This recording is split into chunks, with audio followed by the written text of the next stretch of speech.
Would you like to improve your calculation abilities at chess? Watch this video and try to solve this position. It is white to play and win. It's not gonna be easy, but try to challenge yourself. It's really rewarding. And at the end of the video, I will, of course, will show you the solution. But first, in the meantime, you can think, but I would like to encourage you to subscribe to the channel if you would like to see more of these calculation exercises. I think they will really help you to improve your calculation abilities. So it is white to play, and before I'm going to reveal the solution, let's try to dive into the position and try to understand what is happening here. Before you look at the position, always do the material count, and if we calculate well, we see that black is having an extra knight and an extra bishop, and of course there are also some very far advanced pawns, and being already material down, white is really forced to come up with something special here. Because imagine if it were black to play, then black will probably give a check, and then it's almost gonna be mate. The other rook will come in together with the queen.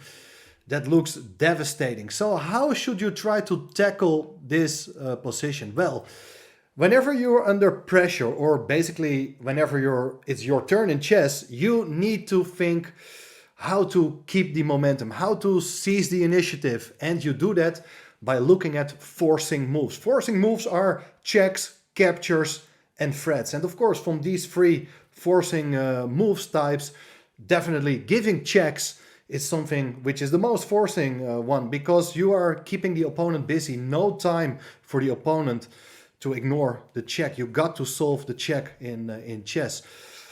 It's white to play, as I said, and maybe you have an idea already. I'm going to help you. If you play here the move queen to f5 check, this looks very dangerous. If the king goes away, then it's going to be queen f7 with checkmate. So that could be very nice. However, there are different ways for black to deal with this check, including the move queen f6. You're blocking with your queen.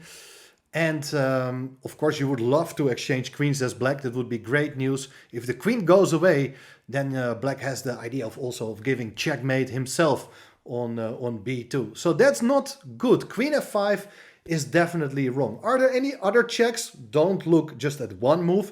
Look at all the available checks in a position. Well, there is this move, rook takes g8. Maybe you have seen the move, maybe not. But definitely, it's a forcing move. You're sacrificing the rook, eliminating the knight, and the king doesn't have much options. Cannot go away, has to take the rook. And here again, now you may think, okay, I don't have any good checks.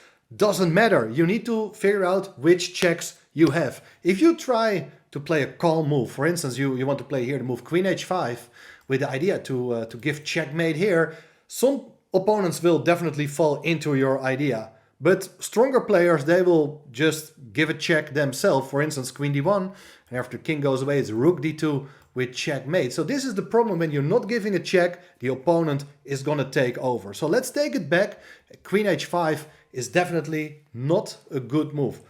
Once again, what are the checks? Which checks are available? There is only this move, rook to h8.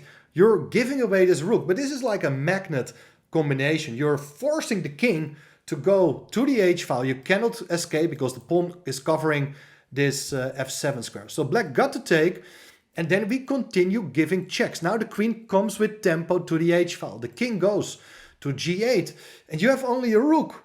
Sorry, you have only a queen. And is that going to be enough? Well, that's the question. Queen h7, check. King goes to f8, king h8. King e7, queen takes g7. Maybe you've calculated up to here, believing that if the king goes back to the back rank, it's queen f7 with checkmate, thanks to the help of the pawn. But the critical line here is what happens if the king runs up the board. King to e6. Well, then you got to continue. It's like it's going to be game over. Either white is going to win or white is going to lose. If the checks are over, black is just material up and will be easily converting it. Queen f7 check. King doesn't have many squares to go to. Can only go to e5. Now you give a check on f5 with your queen. The game goes on. king has only one square to go to. And in a way, it's very easy to calculate. Like there's only one check, only one response. That's the advantage of looking at forcing moves. Now, the queen gives a check on e4. King gotta go to c3. And this is a very important moment because here there's more than one check available and you gotta be very precise. You can pause the video here for a second and try to figure out if you can see a way for white to make progress. Then first check I would think of here, queen c4, is wrong. I'm going to show you why. Because now the king goes to d2. If you give a check on c2, the king is running away. It went all over the entire board. Now it's on the back rank of white and the checks are over. If you go queen c1, it's queen d1. Queen is pinned and queens will be traded. That's it. What is the alternative? Queen c2 check. Very important. You look at this move. Check. If the king tries to run away from the checks, it goes to b4. There is queen c4, king to a5, and it's queen a4 with checkmate, thanks to the help of this beautiful pawn. Then you may think that you have found the solution. Well, things are not that simple, and be critical. If you see one line, make sure that you have seen all the possible deviations also for your opponent.